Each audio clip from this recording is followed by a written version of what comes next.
Welcome to my YouTube channel. आज हम लोग इस वीडियो में नया चैप्टर स्टार्ट करेंगे जो कि है लाइफ प्रोसेस।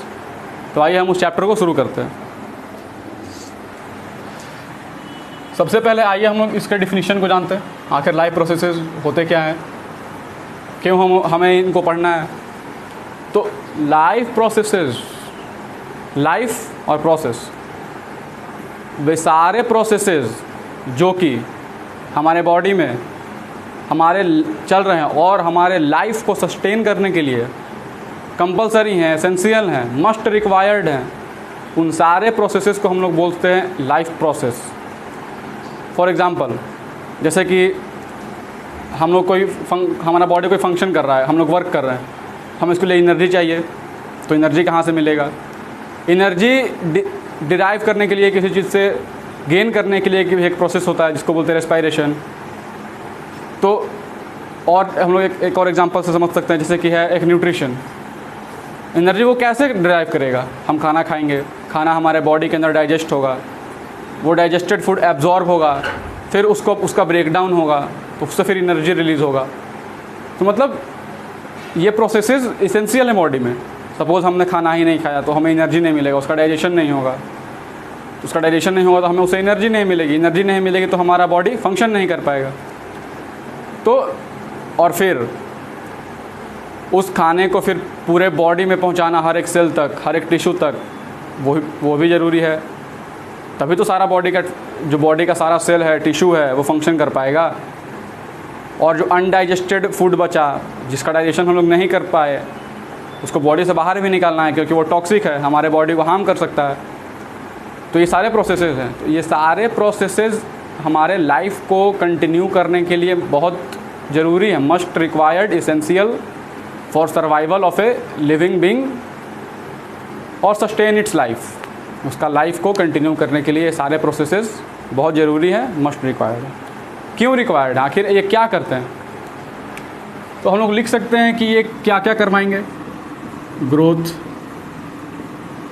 अब ग्रोथ क्या होता है? ग्रोथ मतलब increase in body size, body mass, cell size, cell mass, tissue, किसी भी चीज़ का इंक्रीज होना, बढ़ना। मास में बढ़ेगा, साइज़ में बढ़ेगा, शेप उसका चेंज होगा, अल्टर होगा। तो हम लोग उसको टर्म कर सकते हैं ग्रोथ। मतलब इंक्रीज, किसी भी चीज़ में इंक्रीज होना, तो क्या हो? ग्रोथ। और डेवलपमेंट भी एक टर्म होता है। डेवलपमेंट को हम लोग बोलते हैं चाइल्ड से लेकर, जब बर्थ हुआ उस समय से लेकर डेथ तक जितना भी ग्रोथ हुआ उसके बॉडी में, बॉडी का ग्रोथ, रिप्रोडक्टिव ग्रोथ, उन सारे ग्रोथ को हम लोग एक साथ बोलते हैं डेवलपमेंट। उसका डेवलपमेंट, ग्रोथ हो गया। अब क्या करवाएगा? मेंटेनेंस।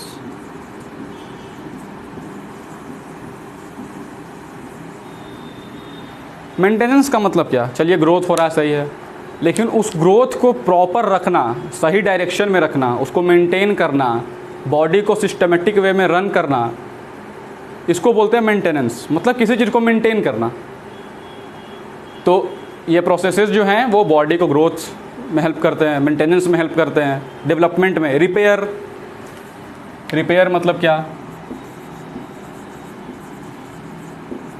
सपोज़ हमारे बॉडी का कोई टिश्यू डैमेज हो गया, तब उसके जगह पे नया टिश्यू आएगा जो उसका फंक्शन करेगा। तो उसके लिए सेल्स डिवाइड होंगे, तो सेल्स डिवाइड में एनर्जी लगेगी। तो कहने का मतलब कि ये प्रोसेसेस रिक्वायर्ड इसलिए हैं क्योंकि वो हमारे बॉडी में बहुत से फीचर्स या कैरेक्टरिस्टिक्स के लिए रिक्वायर होते हैं, जैसे ग्रोथ, मेंटेनेंस, रिपेयर, डेवलपमेंट। तो आपके जो बुक में या आपके चैप्टर में 4 तरह के दिए हुए हैं life processes: nutrition, respiration, transportation और एक्सक्रीशन। तो आइए हम लोग पहले न्यूट्रिशन को देखते हैं। न्यूट्रिशन क्या होता है?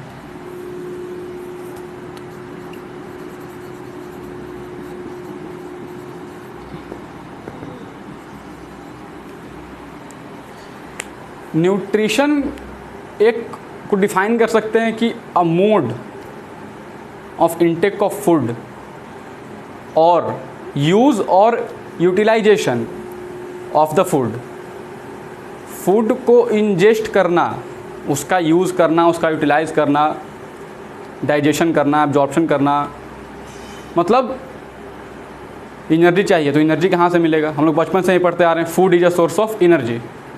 तो न्यूट्रिशन कहने का मतलब उस फूड का यूटिलाइज करना, उसका यूज़ करना, उसको अपने बॉडी के अंदर इनटेक करना, उसको बोलेंगे न्यूट्रिशन। तो न्यूट्रिशन को हम लोग क्या बोल सकते हैं? यूज़ और यूटिलाइजेशन ऑफ फूड। क्यों यूज़ करना? फॉर ग्रोथ के लिए, मेंटेनेंस के लिए, रिपेयर के लिए, और ये सारे चीज़ें के बारे में। तो न्यूट्रिशन से ही एक मिलता जुलता टर्म है न्यूट्रिशन। तो हम लोग न्यूट्रिशन को भी जान लेते हैं, क्या होता है न्यूट्रिशन। न्यूट्रिएंट्स, न्यूट्रिशन से मिलता जुलता जो टर्म है उसको बोलते हैं न्यूट्रिएंट्स। तो न्यूट्रिएंट्स वे सब्सटेंसेस हैं जो फूड में प्रेजेंट हैं और जो ग्रोथ और मेंटेनेंस, रिपेयर करवा रहे हैं किसी भी लिविंग ऑर्गेनिज्म का। कहने का मतलब जैसे कि हमने फूड खाया, तो सपोज हमने रोटी खाई, तो रोटी के अंदर कार्बोहाइड्रेट है, दाल खाई, दाल के अंदर प्रोटीन है।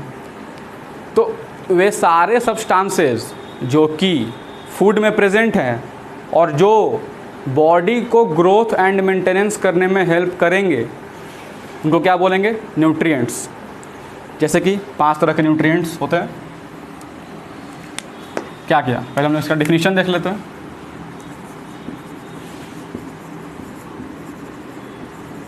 Substances present in food for growth, maintenance और etcetera. Substances present in food, इसको हम लोग और अच्छा से लिख सकते हैं, डैट वी इंजेस्ट, मतलब जिसे हम अपने बॉडी के अंदर लेते हैं। तो उस फूड में वे सारे सब्सटेंसेस जो कि ग्रोथ और मेंटेनेंस करवाएंगे, उनको क्या बोलेंगे? न्यूट्रिएंट्स। ये 5 टाइप के होते हैं या 5 तरह के होते हैं। पहला कार्बोहाइड्रेट्स, दूसरा proteins, third fats, fourth vitamins, fifth minerals. तो ये 5 तरह के न्यूट्रिएंट्स होते हैं जो ग्रोथ और मेंटेनेंस करवाने में हेल्प करेंगे। Carbohydrate derivative of sugar, sugar को बोल सकते हैं कार्बोहाइड्रेट। प्रोटीन्स और हम ये फैट्स, विटामिन्स और मिनरल्स। तो इनमें जो ये हैं कार्बोहाइड्रेट, प्रोटीन और फैट, ये हमें एनर्जी प्रोवाइड करते हैं, एनर्जी प्रोवाइडर हम लोग लिख सकते हैं। कहने का मतलब कि जब हम लोग खाना खा रहे हैं तो ऐसा नहीं कि उसमें सिर्फ कार्बोहाइड्रेट ही हैं, प्रोटीन ही हैं, विटामिन्स ही हैं। उनमें जो सब्सटेंसेस होंगे जैसे कि carbohydrate, protein, fat, vitamins, minerals, इन सभी के ब्रेकडाउन के बाद हमें एनर्जी मिलेगी। किनके? कार्बोहाइड्रेट, प्रोटीन्स और फैट्स के। इनका ब्रेकडाउन होगा तो हमें एनर्जी मिलेगी, मतलब एनर्जी रिलीज़ होगा। विटामिन्स और मिनरल्स एनर्जी प्रोवाइड नहीं करते हैं। इनको हम लोग बोलते हैं preventive measures of our body. कहने का मतलब ये हमारे बॉडी को डिजीज़ से प्रिवेंट करेंगे। जैसे विटामिन्स की बात करें तो vitamin A, B, C, D, E, K, ये 6 तरह के विटामिन्स होते हैं। जैसे कि विटामिन ए का कमी हो जाएगी तो नाइट ब्लाइंडनेस। तो मतलब ये हमारे बॉडी को डिजीज़ से प्रिवेंट करते हैं। मिनरल्स, आयोडीन, सोडियम, कैल्शियम कम हो जाएगा तो बोन्स हैं वो वीक हो जाएंगी, फ्रैक्चर का चांस बढ़ जाएगा। तो कहने का मतलब ये एनर्जी प्रोवाइड नहीं करते हैं वाइटामिन और मिनरल्स, ये क्या है, preventive measures of our body.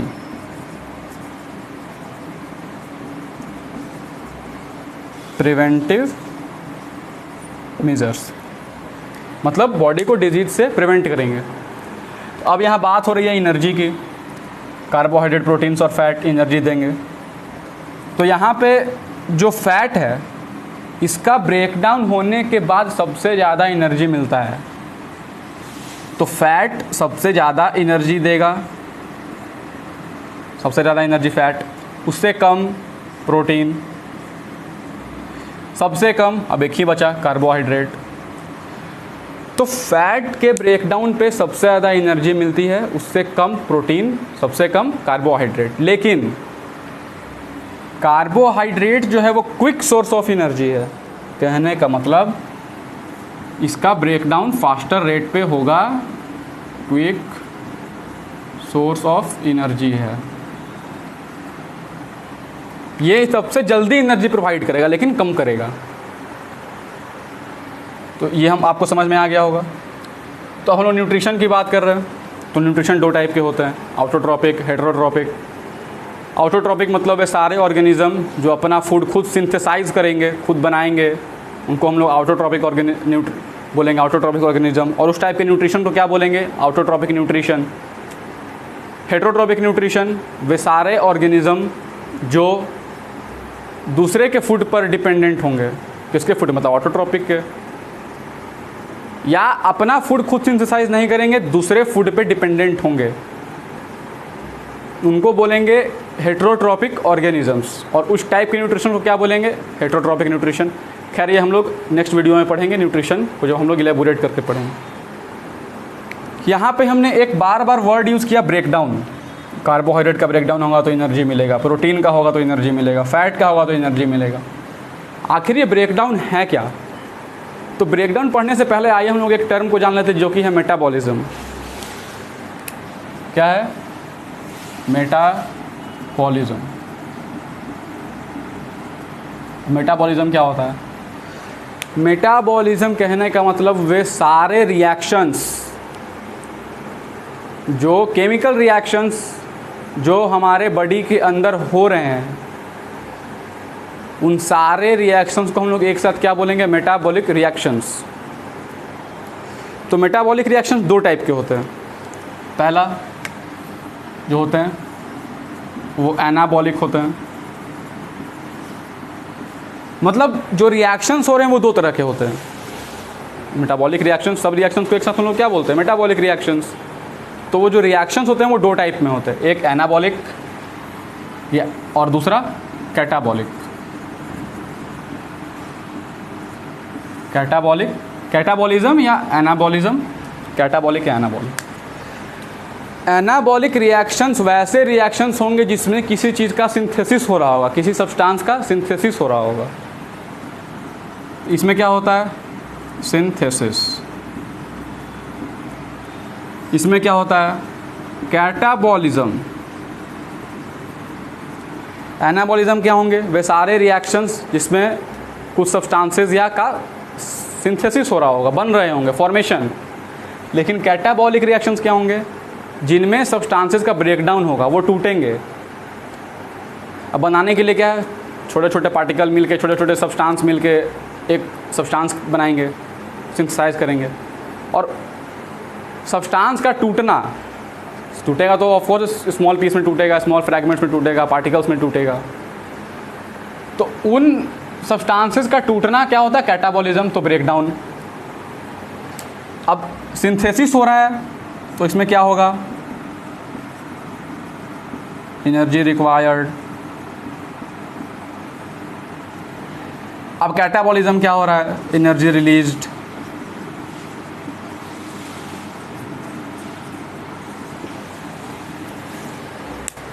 अब आपको समझ में आ गया होगा ब्रेकडाउन का मतलब क्या होता है।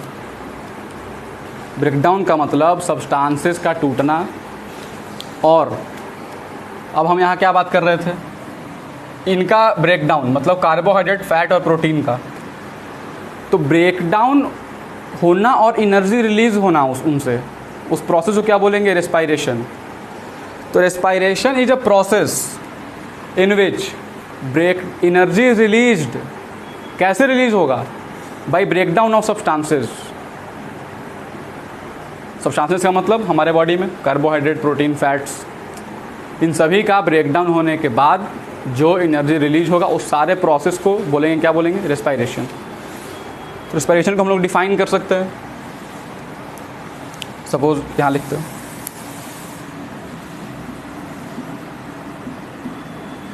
रेस्पायरेशन। रेस्पायरेशन को हम लोग डिफाइन कर सकते हैं breakdown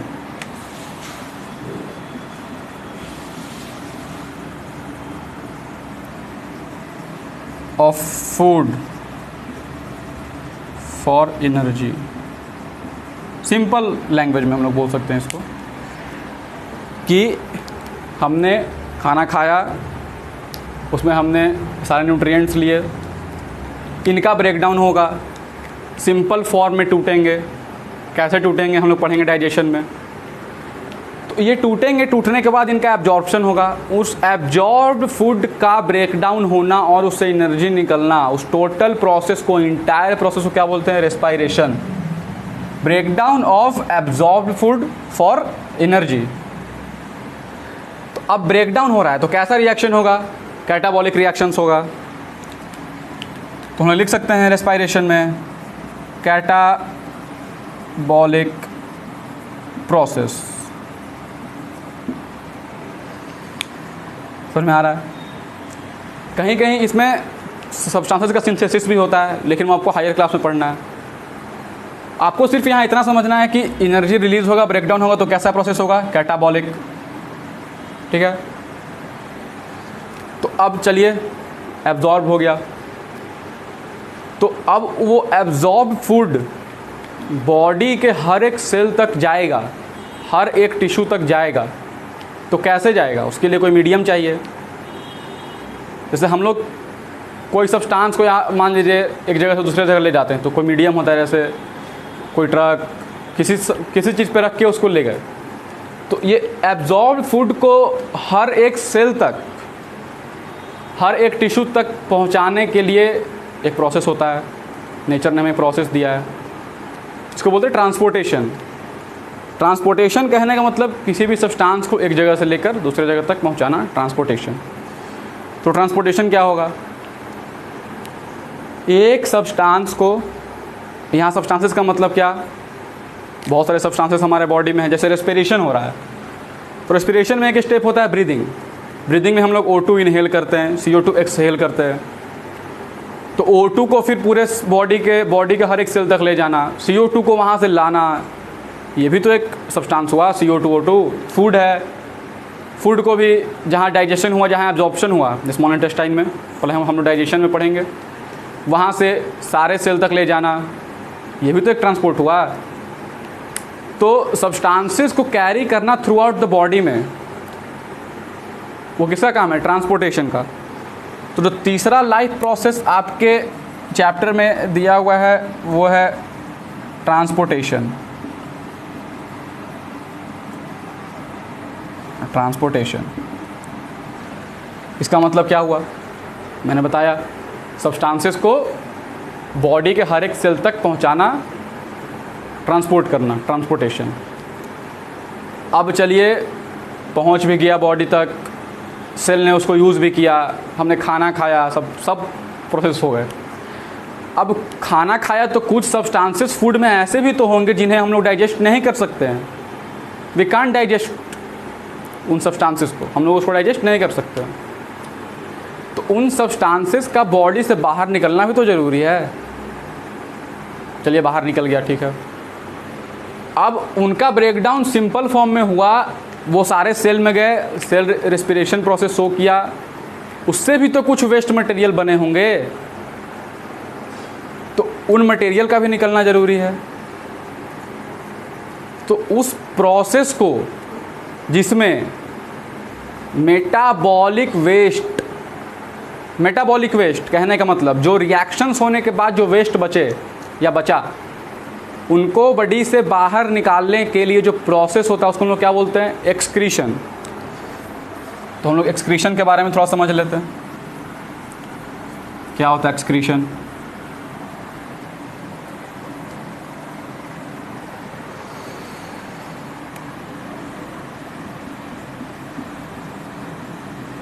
excretion, removal of metabolic waste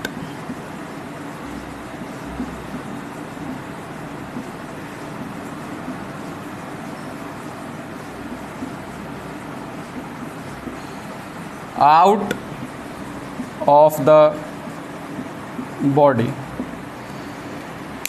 metabolic waste कहने का मतलब कार्बोहाइड्रेट है, सिंपल मोनोसेकेराइड यूनिट में टूटेगा, प्रोटीन है अमाइनो एसिड में टूटेगा, फैट्स है फैटी एसिड और ग्लिसरॉल में टूटेगा। फिर उनका सेल कौन लेके जाएगा वहाँ? ट्रांसपोर्ट, ब्लड लेके जाएगा हमारे बॉडी में, सारे सेल में जाएंगे, सेल उनको यूज़ करके अपना फंक्शन करेगा।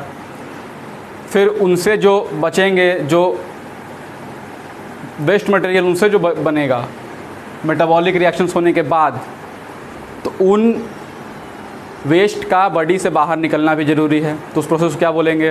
एक्सक्रीशन। तो अब वो वेस्ट क्या क्या हो सकते हैं? हम लोग पढ़ लिए कि वेस्ट निकलना है, तो क्या क्या हो सकते हैं? जैसे कि यूरिया बनेगा, यूरिक एसिड बनेगा, अमोनिया भी बनता है। तो इन सारे सब्सटेंसेस का बॉडी के बाहर निकलना, CO2 रेस्पिरेशन होगा तो CO2 बनेगा। ज़्यादा CO2 भी हमारे बॉडी के लिए अच्छा नहीं है, हार्मफुल है, टॉक्सिक है। तो उन सारे सब्सटेंसेस का बॉडी से बाहर निकलने का जो प्रोसेस होता है उसको क्या बोलते हैं? एक्सक्रीशन। तो आज हमने सिंपल एक इस चैप्टर का इंट्रोडक्शन लिया है, क्या क्या पढ़ना है इसमें। न्यूट्रिशन पढ़ना है, रेस्पिरेशन, ट्रांसपोर्टेशन, एक्सक्रीशन, और हमने जाना कि एक मेटाबॉलिज्म क्या होता है। नेक्स्ट वीडियो में हम लोग न्यूट्रिशन स्टार्ट करेंगे। न्यूट्रिशन में हम लोग पढ़ेंगे ऑटोट्रोपिक, उसका एग्जांपल, प्लांट्स कैसे खाना बनाते हैं, प्रोसेस फोटोसिंथेसिस। हेटेरोट्रोपिक न्यूट्रिशन कितने टाइप के होते हैं, पैरासिटिक, सैप्रोफिटिक, होलोजोइक। हम लोग का न्यूट्रिशन किस टाइप का होता है। और जो मेन न्यूट्रिशन में जो आपका मेन टॉपिक है वो क्या है? Digestion, digestive system. तो हम लोग उसको पढ़ेंगे। सो इस वीडियो में बस इतना ही। अगर आपको ये वीडियो पसंद आई हो तो इसे लाइक करें, सब्सक्राइब करें चैनल को, और अपने फ्रेंड्स के बीच शेयर करें। Thank you.